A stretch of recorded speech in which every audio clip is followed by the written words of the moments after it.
Obrigada, tá, Ana Júlia? Acho que foi a Ana Júlia que falou. Foi a Ana Júlia.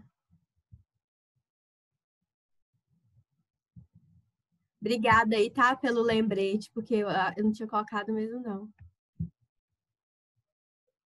Obrigada, tá?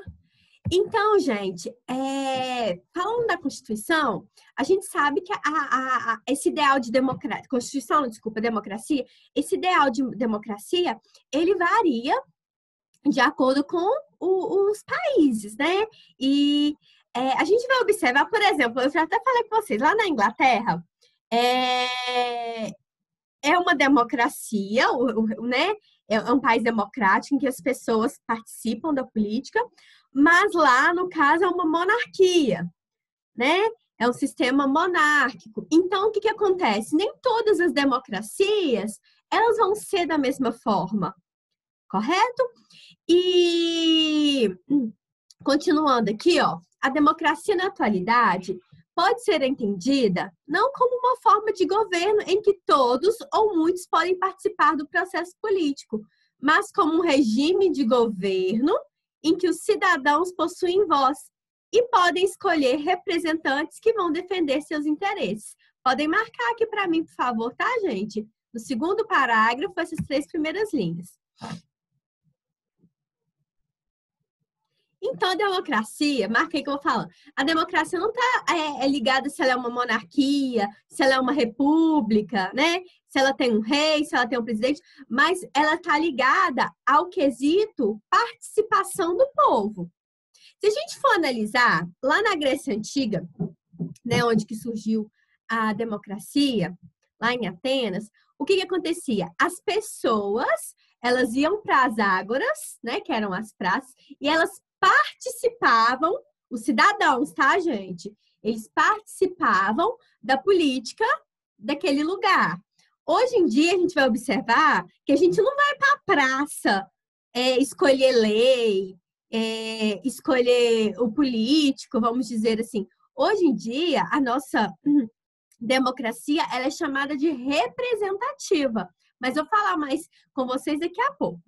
E uma coisa interessante que eu já comentei com vocês, gente, é o seguinte, que o Brasil tem um sistema eleitoral, um dos sistemas, né, eleitorais mais, assim, vamos dizer, mais avançados, porque a gente tem a urna eletrônica. E eu falo assim que o Brasil, um monte de coisa fica para trás, mas nesse quesito aqui, a gente é top. Por quê? A votação acontece por meio da urna eletrônica. Então, tanto em eleições, em âmbito municipal, quanto estadual e federal, né? Eles acontecem nessa urna. Você vai lá, digita um númerozinho e aparece a fotinha do seu candidato. Então, o Brasil, nesse quesito, é top. É muito avançado, muito tecnológico. Aí, galerinha, outra coisa que eu queria falar com vocês é por que a democracia é importante?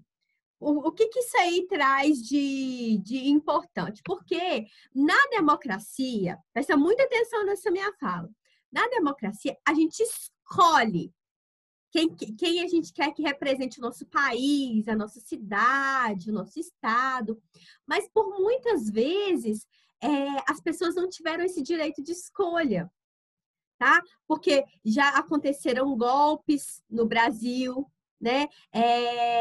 Em outros países, vários outros países viveram ditaduras em que as pessoas não podiam escolher quem elas queriam colocar no poder. Então, nós tivemos ditadura em Portugal, na Espanha, nós tivemos ditadura no Brasil, nós tivemos, vocês não estudaram ainda, né? Mas vocês vão estudar ano que vem. Regimes totalitários em que as pessoas não tinham direito, tá? O Eduardo, você perguntou aqui, ó, num regime totalitário, as pessoas não têm direito de fazer escolhas. Se elas forem, por exemplo, se acharem, né, vamos dizer, que elas não concordam com o governo, que são contra o governo, ou se elas forem denunciadas até por não fazer nada, elas são perseguidas. como aconteceu, se vocês irão estudar ano que vem, no nazismo, no fascismo, no regime socialista também, na União Soviética. Então, esses regimes, as pessoas não viviam numa democracia, mas viviam em regimes totalitários, em que elas não tinham direito de participação. Tá? Inclusive, gente, não tem a ver assim, com a aula aqui agora, mas deixa eu indicar para vocês. Eu assisti um documentário na Netflix falando a história da Anne Frank. Anne Frank. Vocês já ouviram falar dela? O Diário de Anne Frank? Eu li o livro. Minha avó emprestou para mim, eu li o livro. Nossa, é ótimo aqui. Assistam, gente, é 1h30 o documentário, fala como que era a vida dos judeus, como eles eram perseguidos no nazismo aqui. Chique demais, mostra as imagens, muito bom. Quem tiver um tempinho, às vezes nas férias, eu acho que compensa assistir. Então, o que acontece? Dentro do contexto, vamos ver então, dentro do governo democrático, né, do sistema democrático, na verdade, o que a gente pode identificar de coisas parecidas, tá? Então, a gente pode falar Aí, gente, vocês podem marcar para mim, por gentileza. Pega o marca-texto, marca esses pontinhos aqui, ó. Que tá em negrito, tá? Universalidade do voto. Ou seja, uma das características das democracias atualmente é o direito do voto universal, né? Então, todos os cidadãos, eles têm o direito de escolher uma pessoa para representar, né? Para te representar, no caso, no governo. Então, todas as pessoas, porque por muitas vezes, gente, eu vou contar para vocês, vocês já devem ter estudado sobre isso. Não, deixa eu ver se já estudar. Não, vocês vão estudar ainda. No Brasil, não era toda pessoa que podia votar. Tá? O voto era o direito estava diretamente relacionado com isso aqui, com a renda. Então, não era o pobre, por exemplo, não podia votar. E deixa eu contar uma outra curiosidade para vocês também. No Brasil, existia o chamado voto de cabresto. O que era? A pessoa, ela era obrigada, entre aspas, a votar no candidato em que o seu coronel mandava. Então, o que acontecia? O voto ele não era secreto. Então, os coronéis da época, eles colocavam jagunços vigiando as pessoas para ver se o sujeitinho tinha votado realmente no candidato que o coronel estava apoiando. Então, vocês vão estudar melhor isso aí, bem mais para frente, né? Vocês vão estudar no 8º ano, que vocês vão estudar, desculpa, no 9º ano, que vocês vão estudar sobre isso. E aí vocês vão ver que o voto, ele não era, como é que eu posso dizer assim? Não era secreto, né? O voto não era secreto. As pessoas, elas tinham que votar induzidas não, obrigadas mesmo pelos coronéis. Hoje em dia, não. Na nossa democracia, gente, não tem diferença de classe social, de raça, de gênero. Todo mundo pode votar acima de 16 anos, ok? Ok? E uma curiosidade também, isso tudo vocês estão que tem. A ideia de voto secreto foi trazida por Getúlio Vargas, tá? A partir de 1930, ele começou a difundir essa ideia e aí eles criaram uma Constituição em 1964 que trouxe essa ideia do voto secreto. Meninas do meu Brasil, presta atenção. E o voto feminino, tá? Então, foi a Constituição que trouxe mesmo essa ideia. Matheus, você pode fazer a pergunta para mim?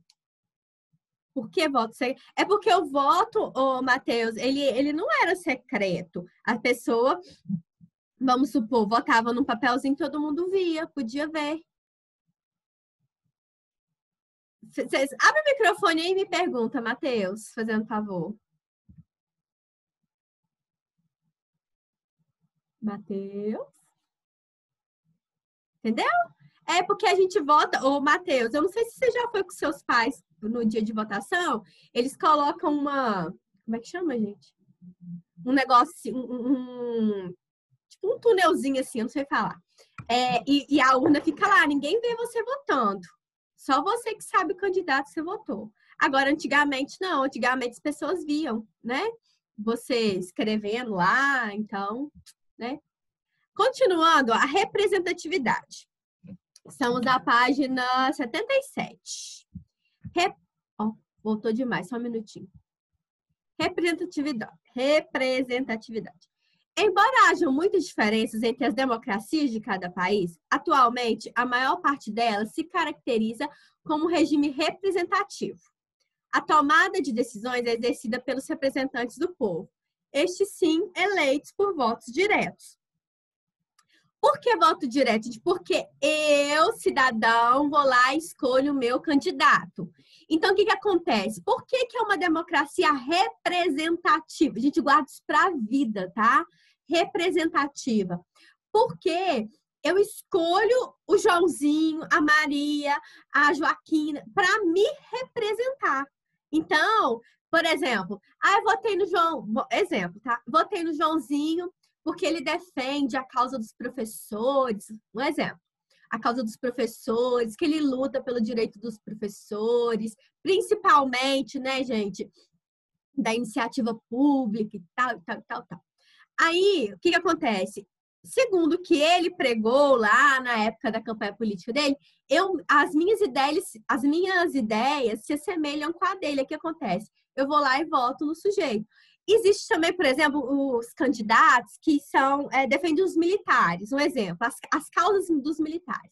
Aí, com certeza, uma galera vai votar nesse candidato. Então, eu tenho direito de eleger um candidato em que eu...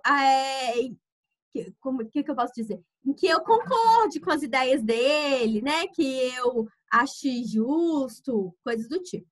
Tripartição de poderes. Vamos lá. Outra coisa muito, muito, muito interessante, gente, dentro de uma democracia, seria a tripartição de poderes, que é o poder legislativo, executivo e judiciário. O que acontece? Numa democracia, gente, esses poderes, eles devem ser separados. Porque se a gente for pensar, vamos voltar um cadinho.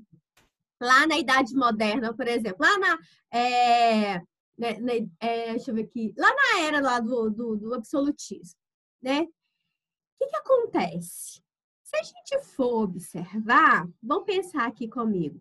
Se a gente for observar, os três poderes ficavam concentrados na mão do rei. Numa ditadura também, os três poderes ficam na mão de um rei, de um líder, seja um presidente, seja de um que for, tá? O líder daquele país, no caso. Então, numa democracia, o que é defendido, gente, é a tripartição de poderes, em que o poder não fique só concentrado na mão de uma única pessoa. Então, se, por exemplo, uma pessoa, ela se sentir, vamos dizer, se sentir prejudicada, vamos dizer, por um dos poderes, ela tem o direito de recorrer, de buscar os seus direitos.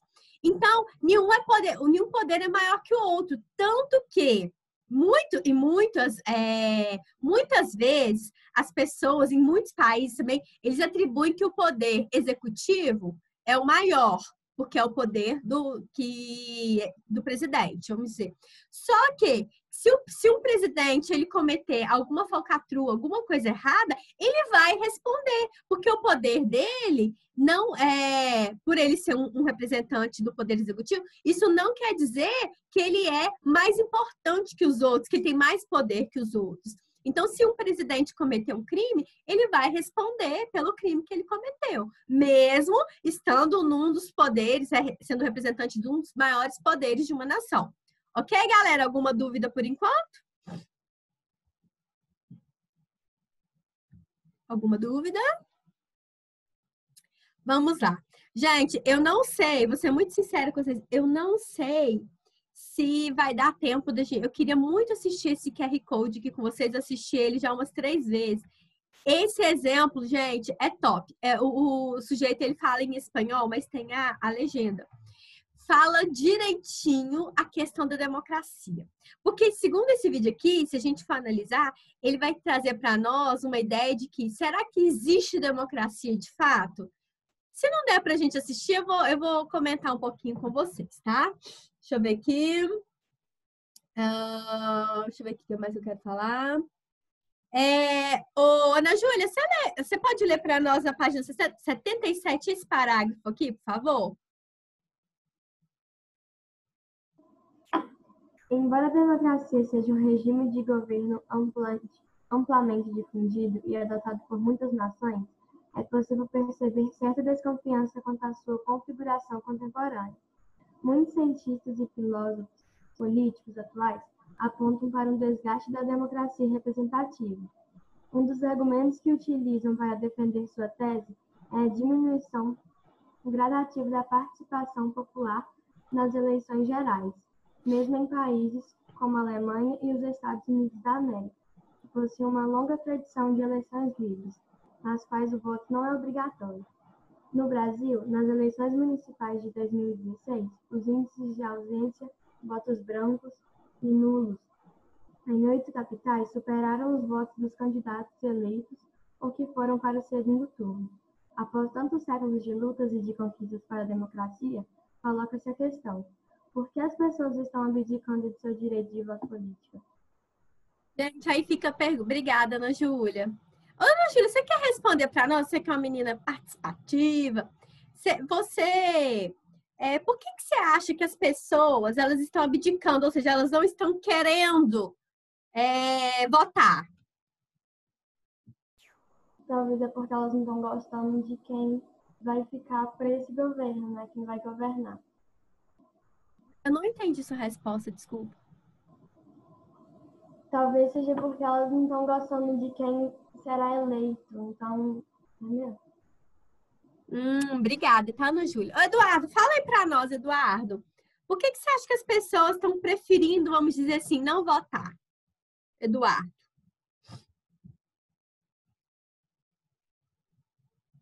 Eduardo. Professor, não sei não. Você sabe, menino. É um menino inteligente. Quer falar? Não, você sabe. Sei lá, não sei não. Então tá bom. Você fez igual um aluno meu. Como é que eu fico assim? Ele chama Santiago. Ô, Santiago, pensa assim. Não sei. Mas tudo bem, Eduardo, sem problemas, tá? O que acontece, gente? Exatamente como a Ana Júlia falou, a política tá tão arraigada com quesito corrupção que as pessoas elas estão desestimuladas a exercer o seu papel de cidadão, né? A pessoa ela tá desmotivada mesmo. Então, o que acontece? Em alguns países em que a questão da votação não é obrigatória, como falou aqui, Alemanha, Estados Unidos, as pessoas cada vez mais estão deixando de votar. Tá? Cada vez mais elas não estão querendo participar desse quesito. No Brasil é obrigatório, porque se você falar assim, se você não votar, não justificar, aí dá problema para você, né, para a pessoa. Mas o que está acontecendo? Tem uma cidade aí que olha que interessante. A pessoa que venceu a eleição, tivemos 2 candidatos lá, que né, eu não sei a porcentagem de cabeça. Teve a disputa entre 2 principais candidatos. E nessa eleição, os votos nulos e válidos foram maiores do que os votos que elegeram a pessoa. Então, o que? As pessoas elas estão assim saturadas, elas estão desestimuladas com a política devido a esse tanto de corrupção.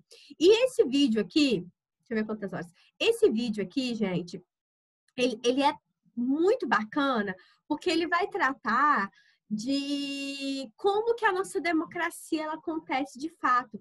Ô, gente, eu não sei se foi com vocês que eu perguntei, vocês podem me confirmar. Eu falei assim, vocês acham que o Brasil tem jeito?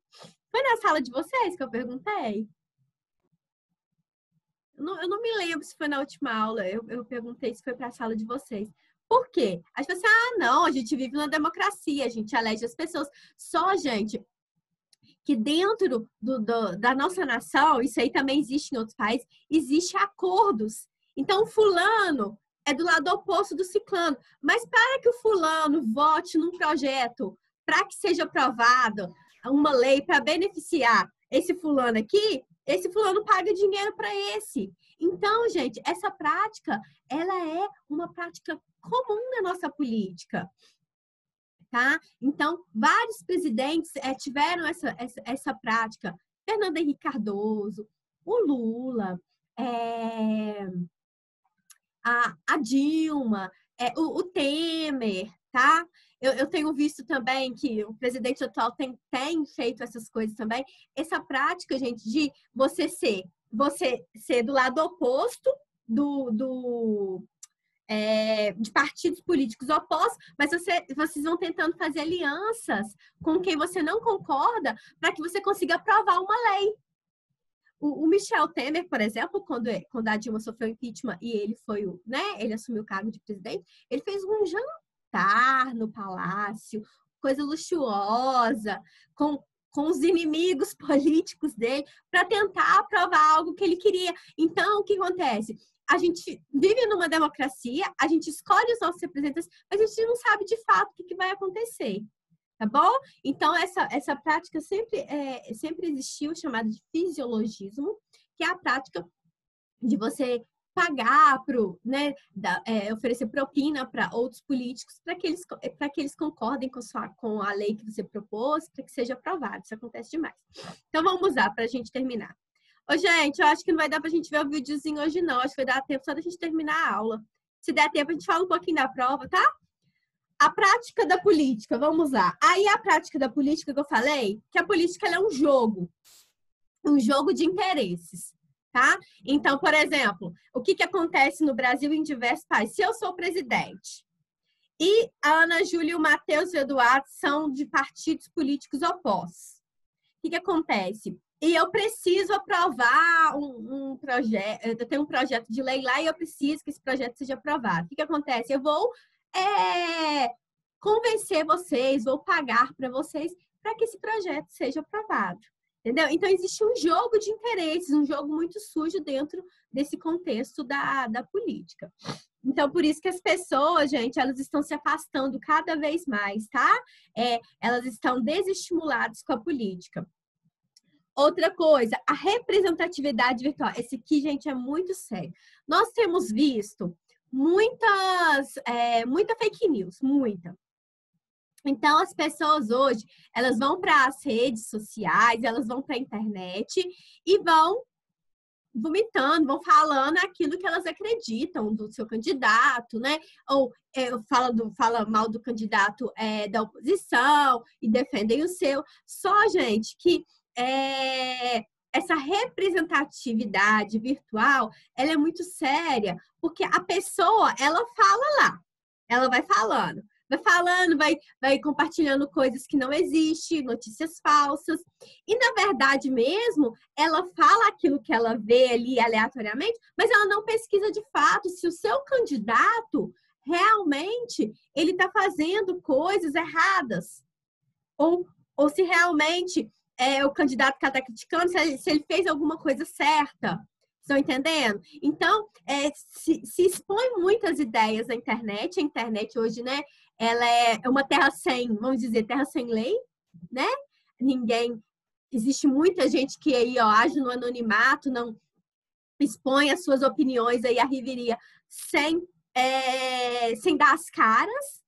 Então, a representatividade virtual tem sido muito grande, mas ela nem sempre ela é positiva, porque a gente observa muita fake news, gente, muita coisa mentirosa para acabar prejudicando as pessoas, para atacar. Nós temos visto, gente, presta atenção nisso aqui, o quanto as instituições têm sido atacadas, tá? Quando eu falo instituições, assim, quanto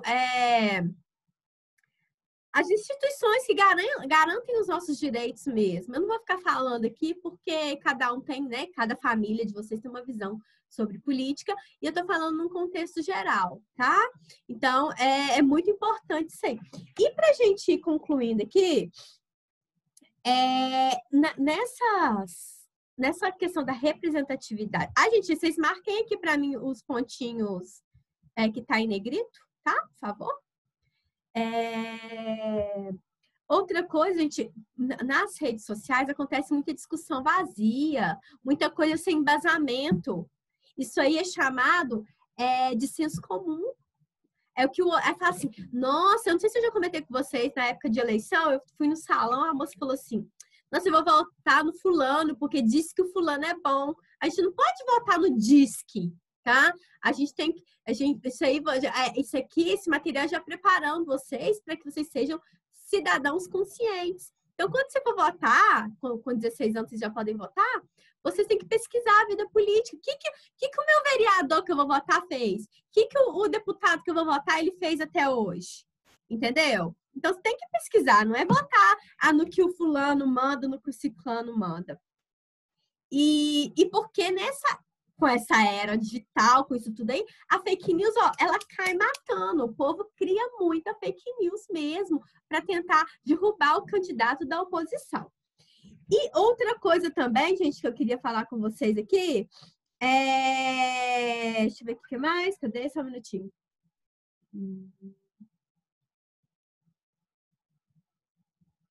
Outra coisa, gente, que é interessante a gente falar, tá até nesse parágrafo aqui, ó. Leia para nós, Matheus, esse último parágrafo aqui, por favor. Tá acabando a aula já, rapidinho, por favor.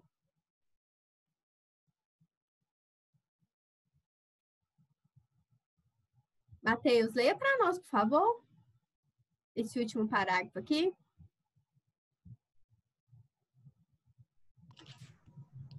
Se por um lado, isso possibilita... Não, pode ser só esse último aqui. Ah, tá. O descontentamento em relação à representatividade dos políticos não necessariamente... Não necessariamente é algo ruim. Isso pode levar a uma transformação na forma como os partidos se organizam e escolhem seus candidatos, bem como uma reforma geral das leis que regem a representatividade de cada país. No entanto, é certo que, apesar da desconfiança na democracia representativa, decisões políticas continuam sendo tomadas pelos governos de todos os países, alterando a vida de toda a sua população. Fica, portanto, uma escolha: se engajar para a transformação da política atual ou deixar que as outras pessoas também tomem as decisões sobre os rumos do país? Qual opção você vai escolher? Então, gente, o que é mais importante? A gente se engajar na política atual, né? Ou deixar que qualquer um tome decisão por nós? Então, o Leandro Carnal, que é um grande historiador, ele fala que de todos os regimes, o menos pior é a democracia. Porque você imagina você viver num regime em que você não pode questionar o governo, que você não pode fazer nada. É muito difícil. E, gente, eu vou pedir a vocês a gentileza de que façam o exercício 10, do exercício de aprendizagem. Eu vou mandar lá no grupo. E deixa eu contar para vocês um pouquinho, tá faltando 2 minutos, eu vou ver se dá tempo da gente falar um pouquinho disso aqui. E antes de falar disso aqui, se tiver alguma dúvida, o Eduardo, você até que perguntou aqui na sala sobre a matéria, pode me mandar no WhatsApp, tá, gente? Que eu vou e mando áudio para vocês explicando. Não, o Matheus não precisa de enviar, sabe por quê? Deixa eu explicar para vocês. Deixa eu até parar aqui, só um minutinho.